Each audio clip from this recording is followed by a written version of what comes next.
अस्सलाम वालेकुम। Real estate में कौन सा प्रोजेक्ट लीगल है और कौन सा प्रोजेक्ट इलीगल है, यानी कौन सा प्रोजेक्ट कानूनी है और कौन सा प्रोजेक्ट गैर कानूनी है।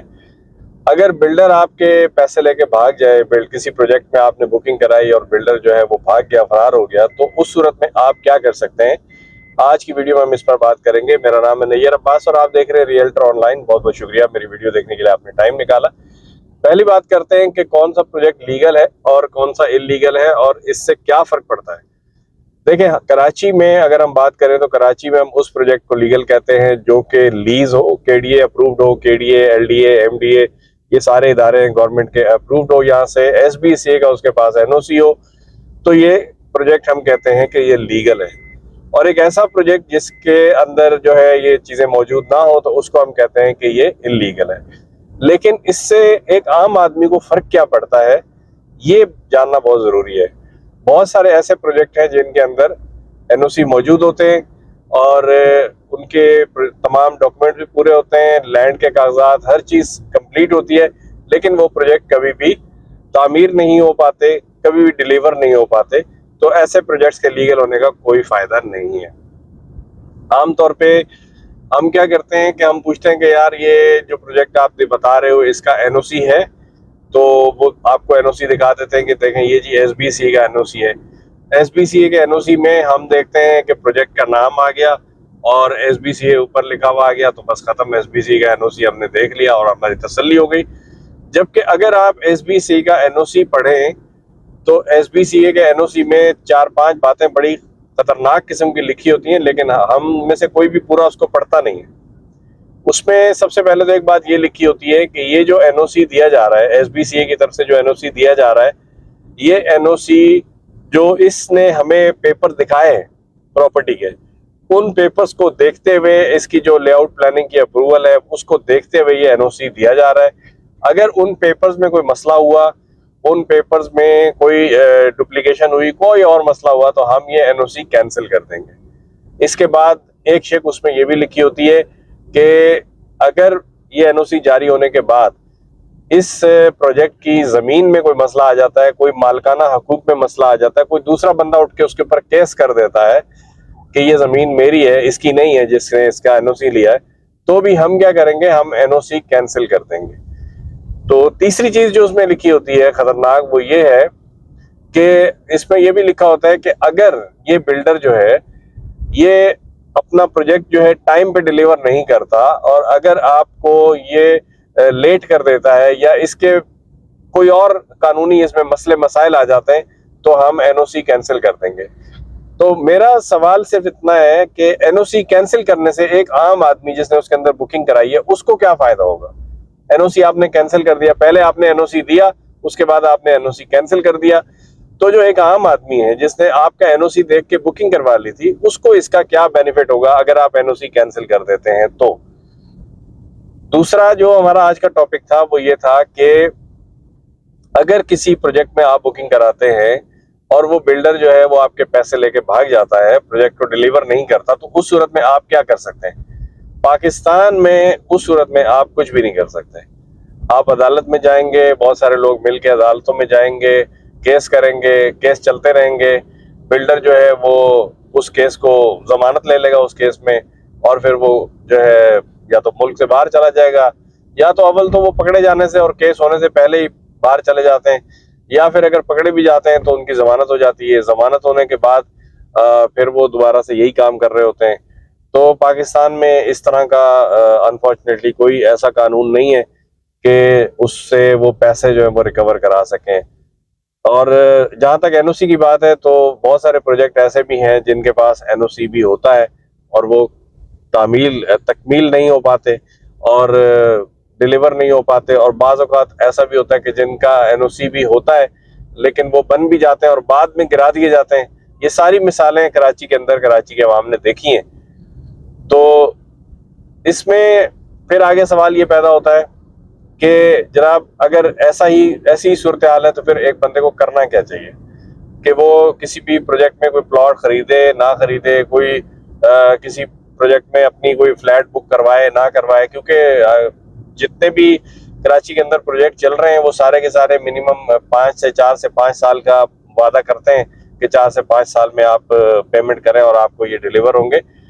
तो क्योंकि हर बंदे का ज़ाहिर है बजट नहीं है कि वो कैश पे चीज़ खरीद सके, ज़्यादातर लोग किस्तों में इसको खरीदते हैं और इसको फिर अंजाम तक पहुंचाते हैं। तो उस सूरत में देखें भाई, बात यह है कि दो ही तरीके हैं इस चीज़ से बचने के लिए। आप जिस माहौल में रहते हैं उस माहौल में इन बिल्डर्स के खिलाफ कोई भी ऐसी कार्रवाई करने का आपके मुल्क में कोई ऐसा खास कानून मौजूद नहीं है। कानून है भी तो उस तरह से कार्रवाइयाँ होती नहीं है, ये लोग बच जाते हैं। तो फिर एक आम आदमी क्या करे? फिर वो या तो उसके पास दो ही तरीके हैं, या तो वो ले या ना ले। अगर लेना है तो फिर सबसे उससे बेस्ट तरीका ये है कि वो पहले ये देख ले कि यार ये जो जिस प्रोजेक्ट में मैं ले रहा हूँ इसकी पहले कारकर्दगी कैसी है। मिसाल के तौर पर कराची में आपको कई ऐसे बिल्डर नजर आएंगे जो कि बाकायदा टाइमली डिलीवर करते हैं, और कई ऐसे बिल्डर हैं जो पहले से बदनाम हो चुके हैं, लेकिन उसके बावजूद भी वो नए नए प्रोजेक्ट भी लाते रहते हैं और लोग उधर लेते रहते हैं। तो ये चीज़ आपने डिसाइड करनी है कि ये जो बिल्डर है, ये बिल्डर जो है ये पहले अपनी कोई चीज़ डिलीवर कर चुका है या नहीं कर चुका, तो उससे आप फैसला कर सकते हैं कि इधर आपको कुछ इन्वेस्टमेंट करनी चाहिए कि नहीं करनी चाहिए।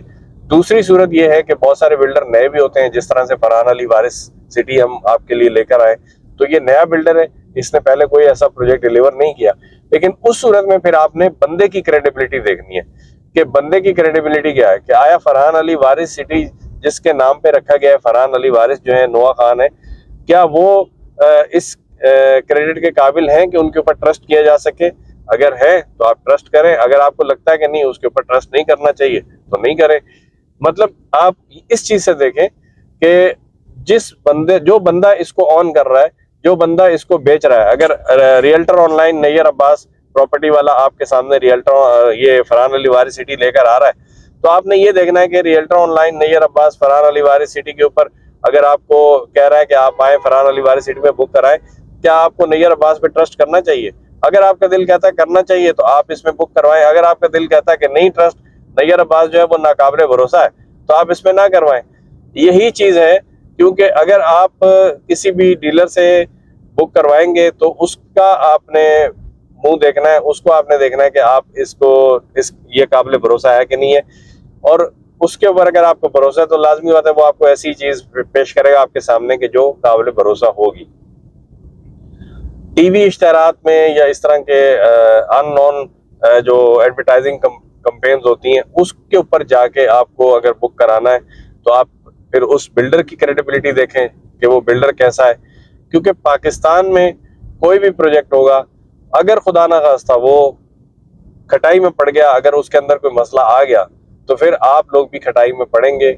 ऐसा नहीं होगा कि आप जो प्रोजेक्ट है वो किसी भी मसले का शिकार हो गया और आप उससे बच जाएंगे, आप भी उसके साथ ही होंगे।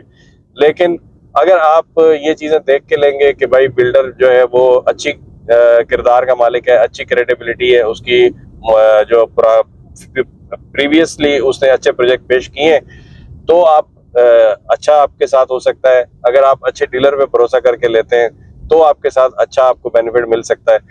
और अगर खुदा न खास्ता कुछ भाग आ गया तो फिर पाकिस्तान में मैंने आपको बताया कि कोई ऐसा रूल नहीं है कि जिसके बाद साथ उसको पकड़ा जा सके। पकड़ा भी गया तो आपका पैसा वापस लाना बहुत ही मुश्किल काम है, जो कि यहाँ पे तो मतलब ऐसा है कि यहाँ केस जो दीवानी मुकदमात होते हैं वो तो ऐसे ही होते हैं कि दादा केस करता है तो पोते के हक में फैसले हो रहे होते हैं। तो ये चीज है, आपको इस चीज में खुद ही फैसला करना है कि आप कौन से प्रोजेक्ट में लें।